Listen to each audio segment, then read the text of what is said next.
سلام، خیلی خوش اومدید به آموزش کسب درآمد از ایردراپ های تلگرامی.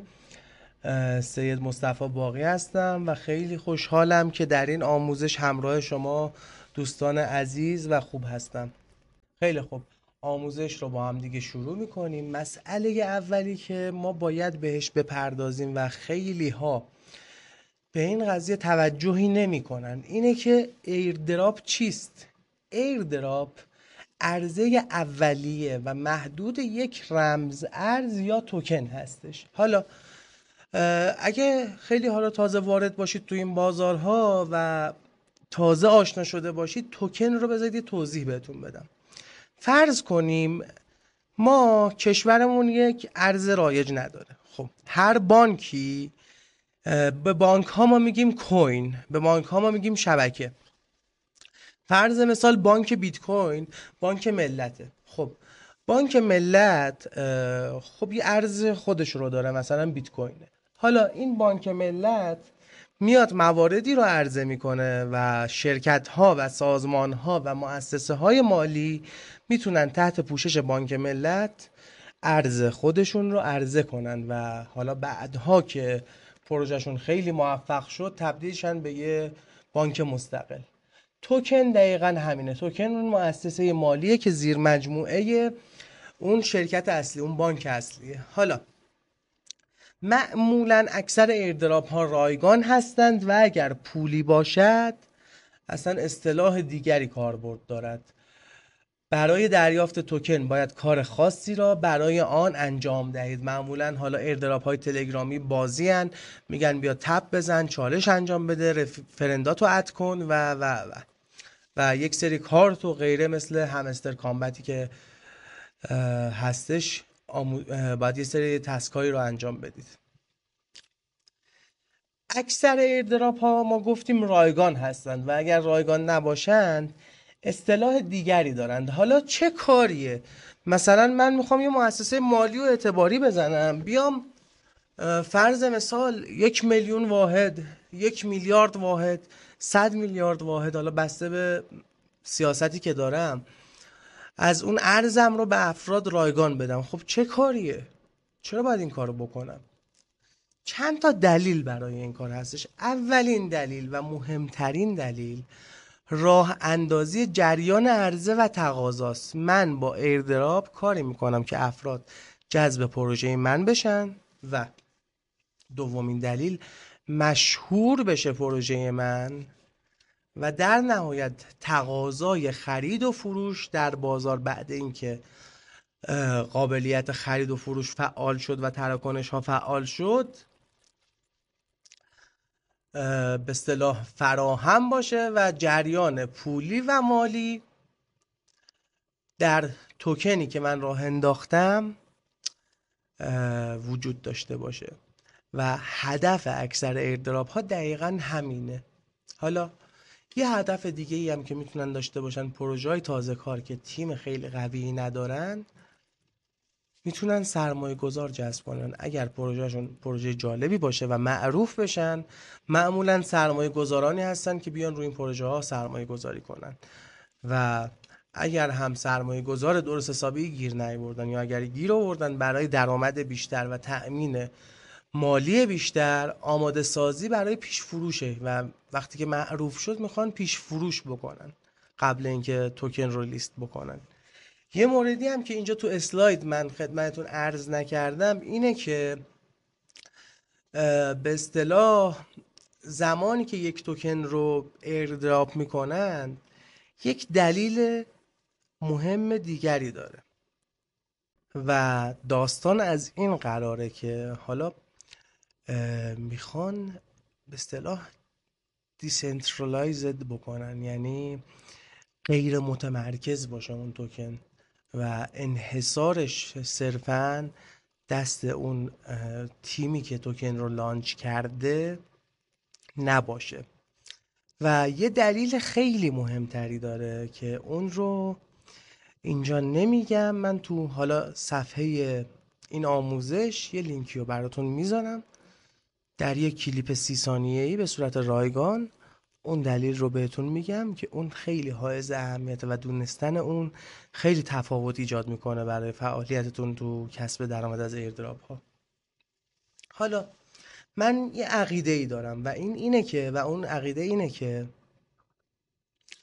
شما باید سرمایه اولیتون رو برای کسب درآمد از ارزهای دیجیتال، معامله گری و ترید و بازارهای سرمایه به واسطه خود بازارهای سرمایه به دست بیارید. و چجوری این کار اتفاق میفته؟ در حال حاضر صرفاً ایردراپ ها هستش و راه های مختلفی هم برای این کار هست، ولی در حال حاضر تضمینی ترینشون که شانس بیشتری برای کسب جذب سرمایه داره ایردراپ ها هستن. حالا چه اهمیتی داره که ما با سرمایه خودمون وارد بازارهای مالی نشیم؟ این بخش رو برای دوستانی میگم که علاقه به بازارهای مالی دارند و یا بعدها علاقمند خواهند، چون خصلت این بازار جوریه که در نهایت شما رو به خودش جذب میکنه.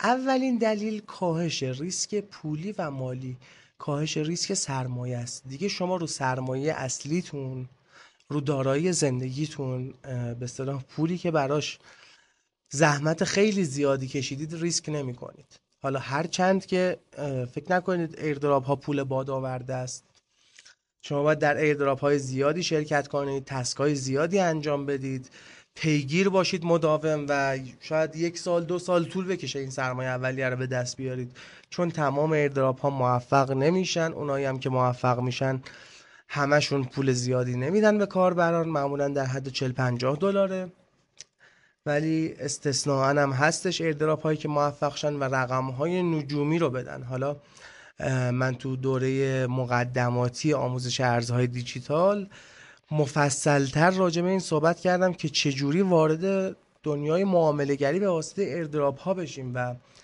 مواردی آوردم که تا $10,000 به اصطلاح به هر نفر تو اون ایردراپ پول رسیده و اونایی که اصلا نفروختند و نگه داشتن بعدها این مبلغشون به بیش از 50-60 هزار دلار، $100,000 و حتی مورد داشتیم تا $500,000 رسیده.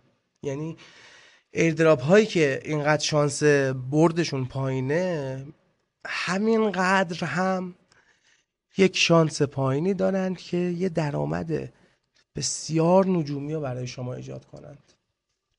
پس این فرصت رو بچسبید و رو سرمایه اصلی خودتون ریسک نکنید. وقتی که این کار رو بکنید فشار روانی نخواهید داشت. به کسی که سیب نخورده نمیشه مزه سیب رو توضیح داد. به کسی که تا حالا معامله گری نکرده، تو بازارهای مالی سرمایه گذاری نکرده، نمیشه گفت که چه مشکلاتی هستش، ولی اینا رو من بر اساس تجربه چندین سالم میگم و اینجا گذاشتم. حالا میخوای به حرف من گوش کن یا میخوای برو خودت تجربه کن. تو اصلا همین که با پول ایردراپ ها و چه بسا با بخشی از پول ایردراپ ها وارد بازار سرمایه بشی، اصلا فشار روانی دیگه نداری، خیالت راحته، یه امنیت ذهنی داری و تو انجام معاملاتت اعتماد به نفس داری، قدرت اختیار داری و دیگه موارد روانی مثل ترس، طمع، خشم، حالا طمع میاد، خشم میاد، نمیشه اینا رو چیز کرد ولی کمتر میشن. حالا تو دوره مقدماتی بیشتر راجع به این مسائل صحبت کردم. دوستانی که علاقه‌مندن میتونن به پشتیبانی پیام بدن که کد تخفیف ویژه‌ای برای دوستانی که تو این آموزش شرکت کردن تدارک دیدیم در اختیارشون قرار میگیره. تخفیف بین 40-60% برای شرکت تو دوره مقدماتی هستش.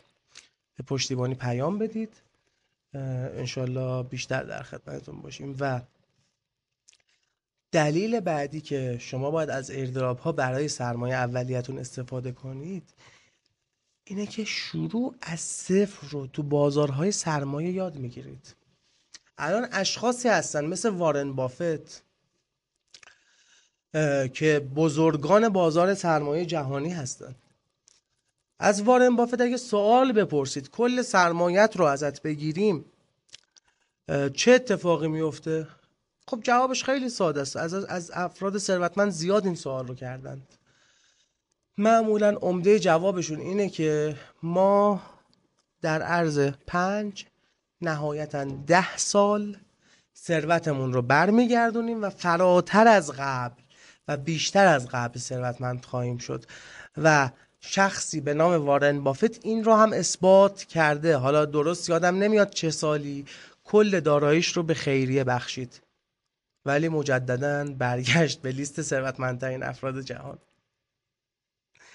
چرا؟ چون این فرد تو کار خودش شروع از صفر رو استاده. حالا شما هم باید یاد بگیری تو بازارهای سرمایه از صفر شروع کنی و در این مورد استاد باشی. تمامی ایردراپ ها همونطور که اشاره کردم عالی نیستند. اکثر اونها شکست میخورند یا اگر لانچ بشن ارزشی نخواهند داشت. گاهن لیست میشن و پس از مدتی پروژه شکست میخوره و اون توکین از بین میره و در نهایت راهی قبرستان رمز ارزها میشه. الان داخل سایت کوین مارکت کپ هزاران رمز ارز مرده وجود داره که توکن هایی بودن که شکست خوردن و ایدهشون از بین رفته. 99% ایردراپ ها شکست میخورند، حالا چه قبل از عرضه و چه بعد از عرضه، چه الان و چه به زودی. یکی از دلایل عمده شکست ایردراپ ها اینه که اکثرشون وایت پیپر ندارند یا اگر وایت پیپر نوشتند خیلی ضعیف و کلیشه‌ایه و تیمی که اون توکن رو داره لانچ میکنه توانایی اجرای اهداف نوشته شده در وایت پیپر رو نداره. یک سریشون نقشه راه ندارند، اگر هم نقشه راه دارند در اجرای نقشه راه و رسیدن به اهدافشون شکست میخورند.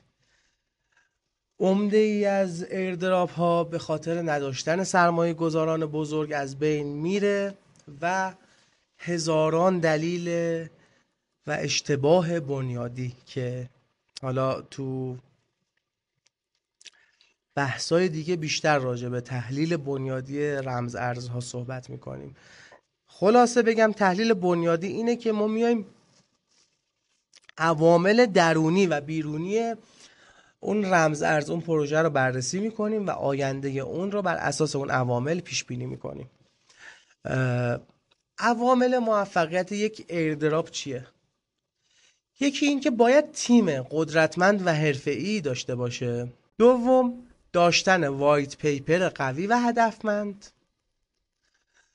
شما میتونید بری وایت پیپر بیت کوین رو مشاهده کنید. حالا تو کتابم که نوشتم، کتاب مغز اقتصادی، در فصل رمز ارزها، در فصل آشنایی با بازارهای مالی، قسمت رمز ارزها، وایت پیپر بیت کوین رو اونجا برای نمونه براتون بررسی کردم و ببینید چه وایت پیپر زیبایی نوشته و اصلا کلیشه ای نیست و اهداف بیت کوین در حال محقق شدنه.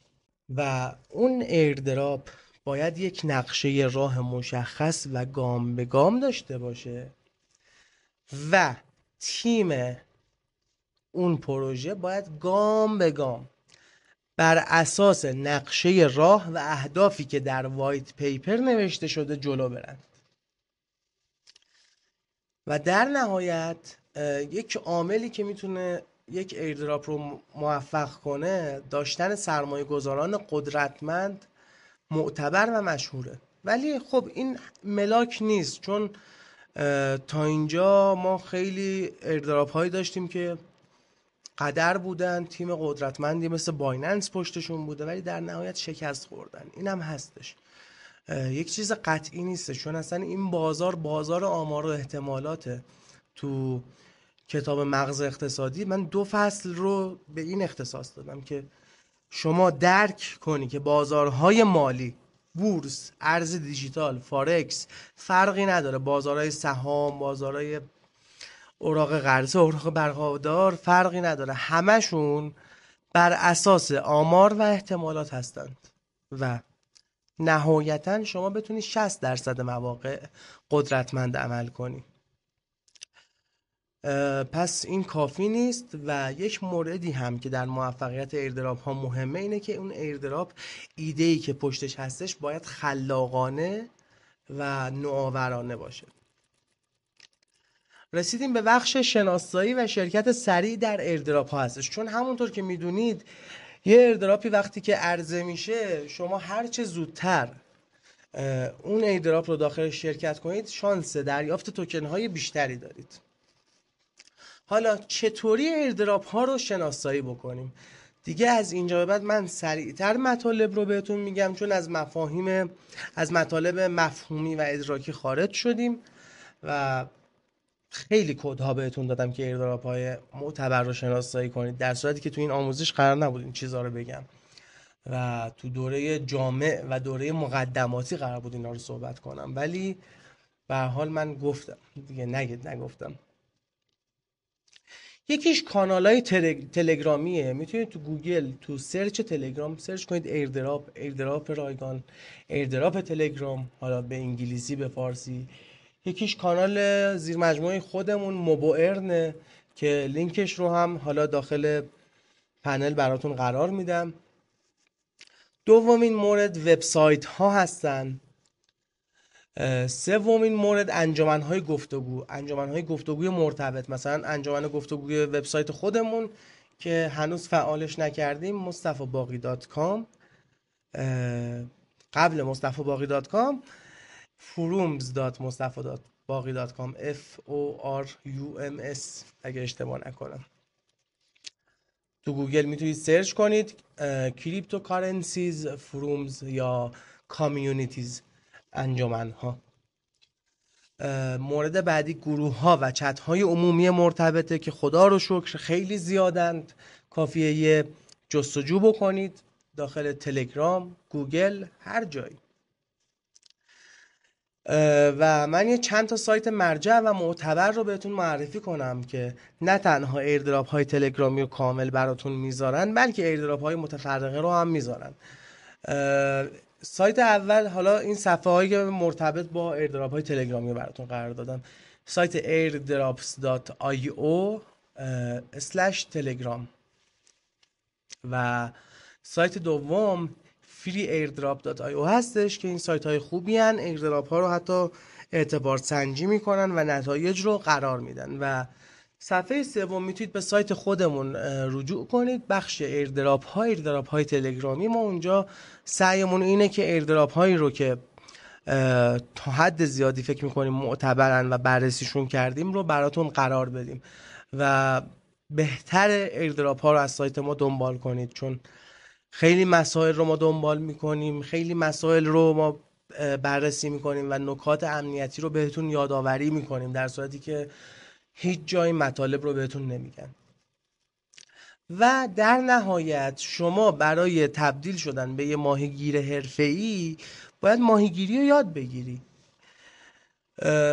ارزهای دیجیتال فقط ایردراپ ها نیستن و من اینجا صادقانه بهتون پیشنهاد میکنم که باید تو دوره مقدماتی ارزهای دیجیتال شرکت کنید.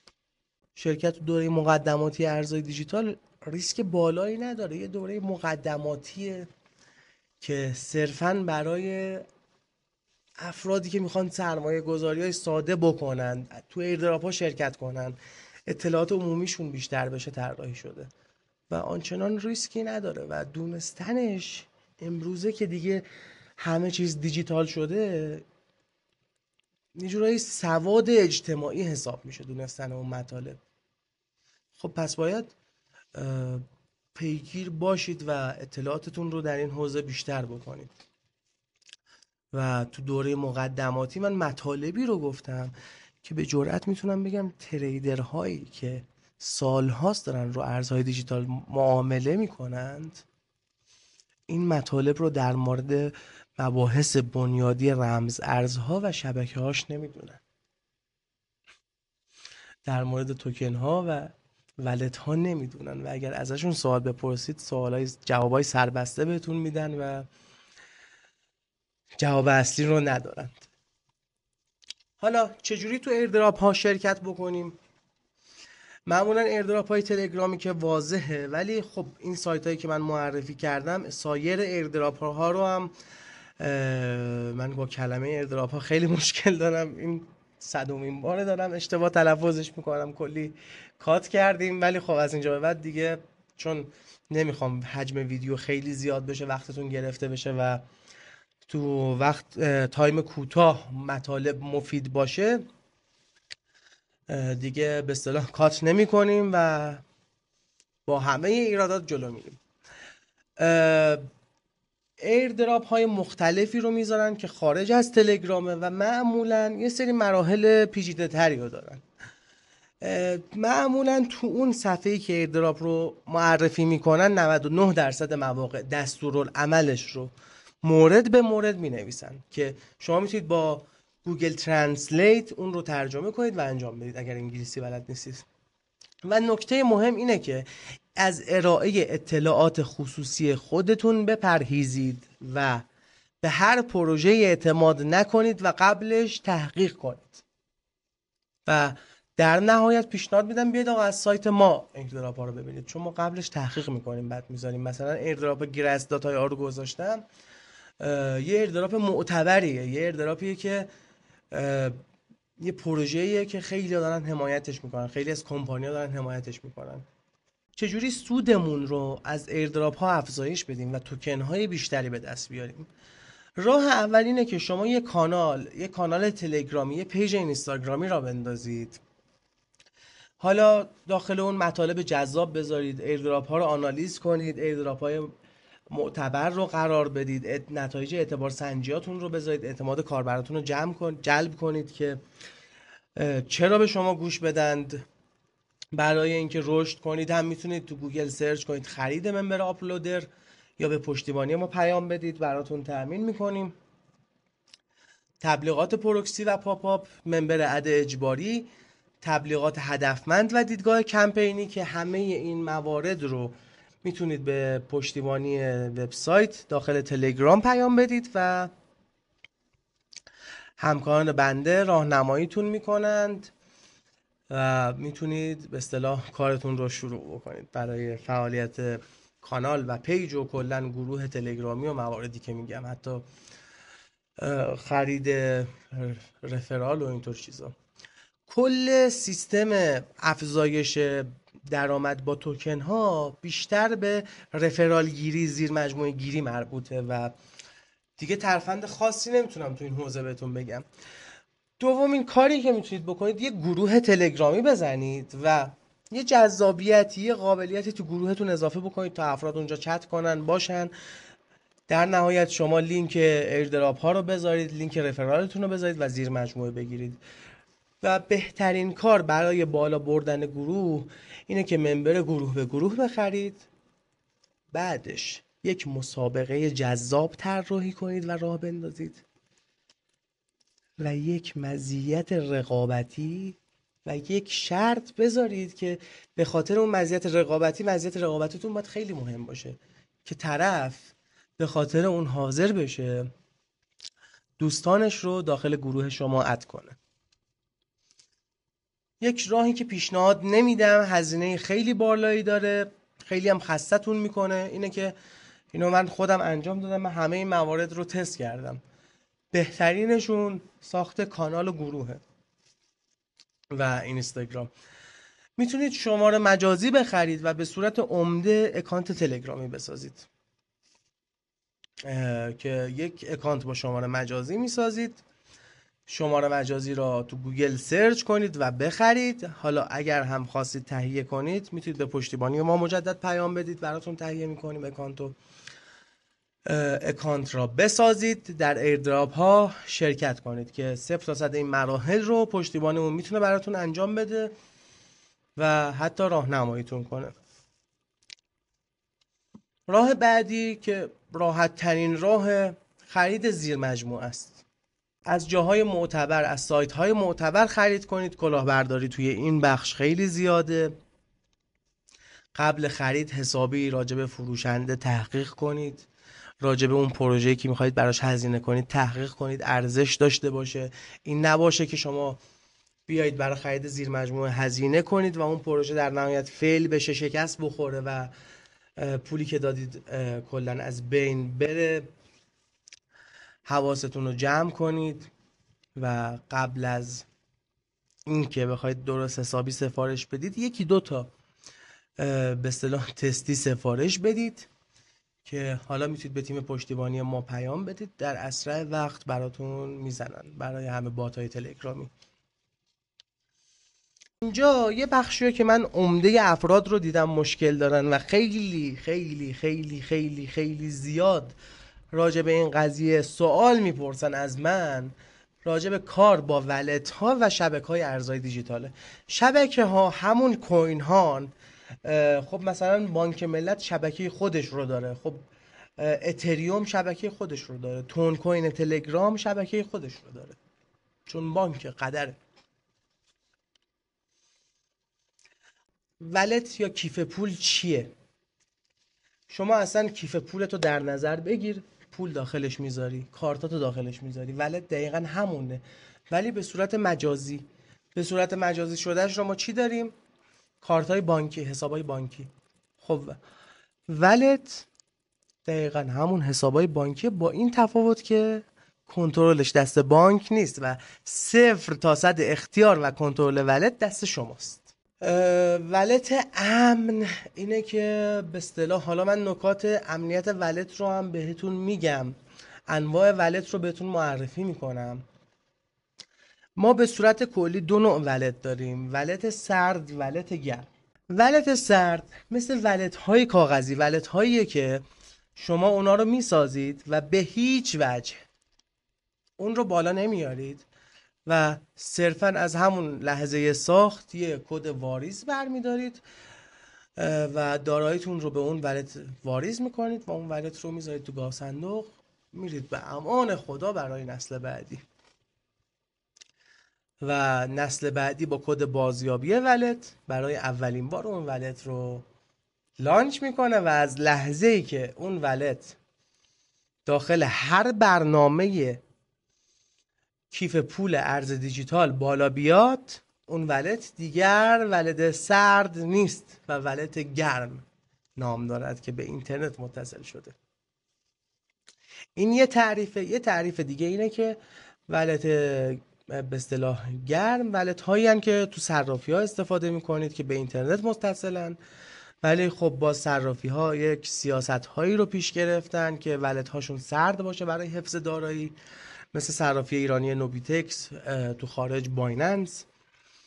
چون اگر ولت هاشون گرم باشه و مستقیما به اینترنت متصل باشه، امکان از بین رفتن دارایی و هک شدنش هستش. حالا چیزی که این چند وقت مطرح شده، ولتیاب. آیا ولتیاب صحت داره یا نه؟ من یک سوال ازتون میپرسم، آیا کهکشان انتها داره یا نه؟ اگر کهکشان انتها دارد ولتیاب درست است. حالا چرا ولتیاب کار نمیکنه و دروغی بیش نیست؟ انشاءالله تو دوره مقدماتی مفصل اینو توضیح دادم، اینجا نمی گنجه حقیقتا، چون باید بیایم با ساختار بلاکچین آشنا بشیم، با ساختار ارزهای دیجیتال آشنا بشیم. انواع ولت گفتم، یکیش ولت سرد، ولت گرم، کیف. حالا اینا چجوریه این ولت ها؟ یک مدل ولت داریم کیف پول سخت افزاریه، یک مدل ولت داریم کیف پول کاغذی که امن ترین نوع ولته. اپلیکیشن های موبایل مثل تراست ولت، کوینومی، تون کیپر و حتی یک سری ربات های تلگرامی. حالا شبکه های مختلف و تفاوت آنها رو هم بهتون گفتم، تفاوت کوین و توکن رو گفتم، شبکه بلاکچین رو گفتم، نحوه ساخت ولت رو میرسیم بهش. اول از همه شما باید شبکه‌ای که میخوای به اصطلاح روش رمز ارز خریدی رو مشخص بکنی. مثلا اگه تون کوین خریدی، باید اون ولت از شبکه تون پشتیبانی بکنه و اگر پشتیبانی نمیکنه یا باید بشه تون کوین رو بهش اضافه کرد. مثلا تراست ولت این قابلیت رو داره، آدرس کانترکتش رو وارد میکنید و از اون لحظه به بعد از تون کوین پشتیبانی میکنه. اما اگر این قابلیت رو نداشته باشه باید برید ولت های اختصاصی اون شبکه رو دانلود کنید. مثلا برای تون کیپر، برای ترون یه اپلیکیشن بود آقا خدایا یادم رفت اسمشو، خیلی هم معروف بود، یه ایردراپ خیلی خفن هم داد. یا اینکه بیاید یه ولت رو نصب کنید، ولت پشتیبان کننده از شبکه رو، اینو گفتم.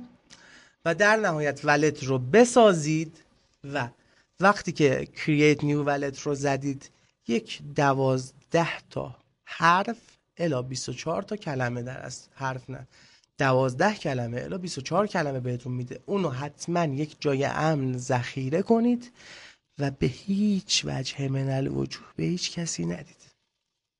خیلی از دوستان رو دیدم اینجوری داراییاشون از بین رفته، میخواسته بخشی از داراییش رو بفروشه، بلد نبوده انتقال بده، این کد رو در اختیار خریدار گذاشته و خریدار کل داراییش رو ازش گرفته.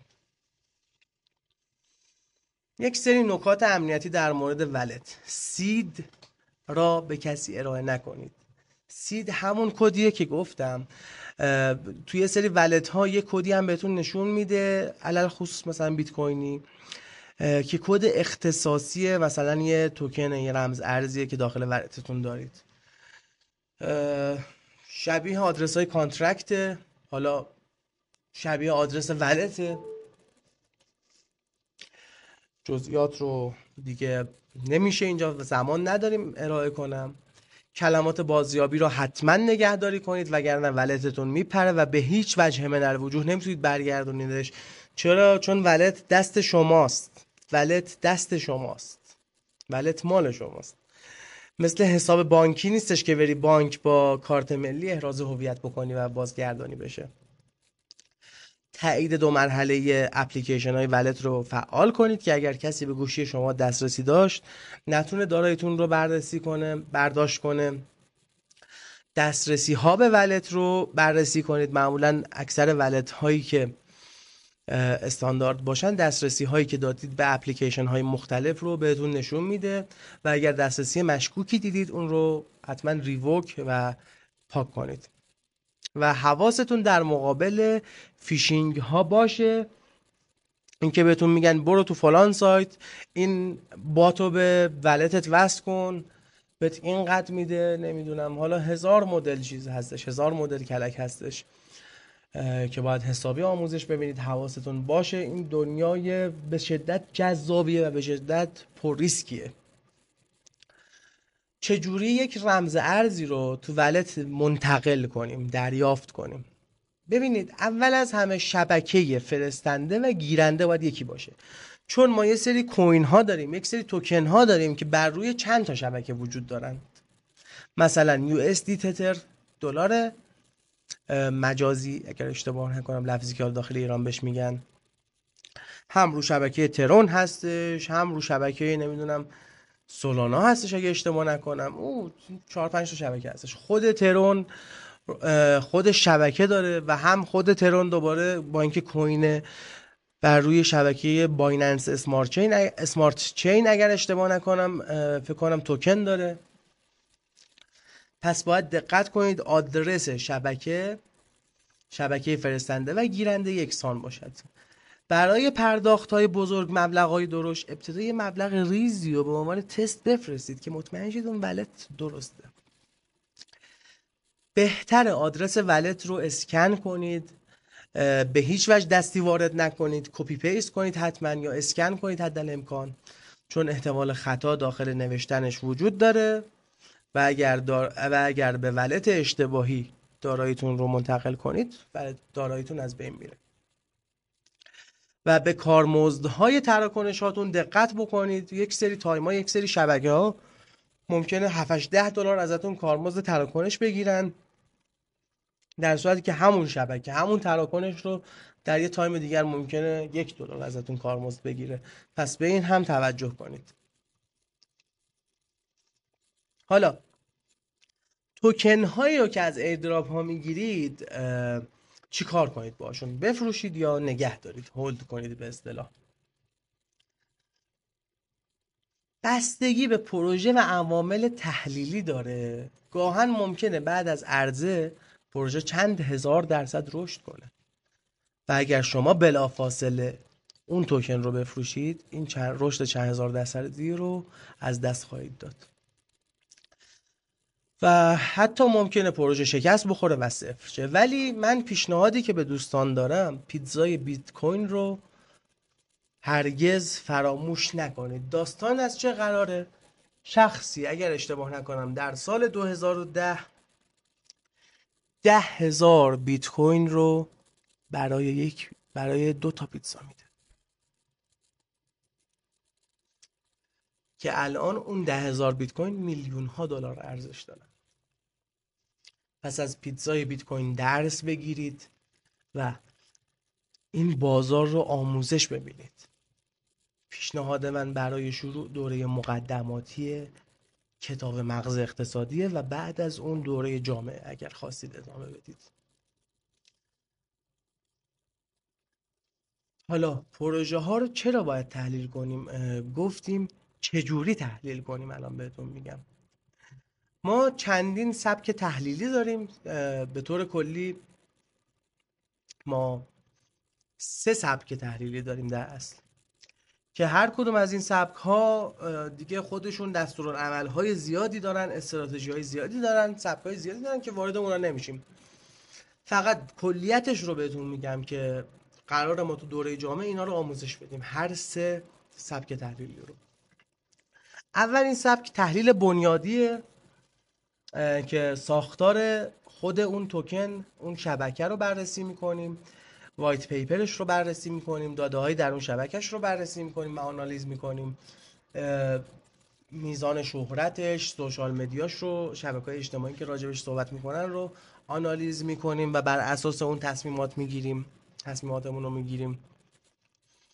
نوع دوم تحلیل اقتصادی هستش که بر اساس نرخ‌های اقتصادی، سیاست‌های پولی و مالی کشورهای اثرگذار بر اقتصاد جهانه که مفصل من راجع به مقدمات به اصطلاح تحلیل اقتصادی تو کتاب مغز اقتصادی فصل 1 صحبت کردم. جوری هم صحبت کردم که اگه به بچه 5 ساله بگی هم متوجه میشه اقتصاد چیه و هم چرخه ها چیه و دیگه تو کف قیمت نمیفروشه و تو سقف قیمت بخره.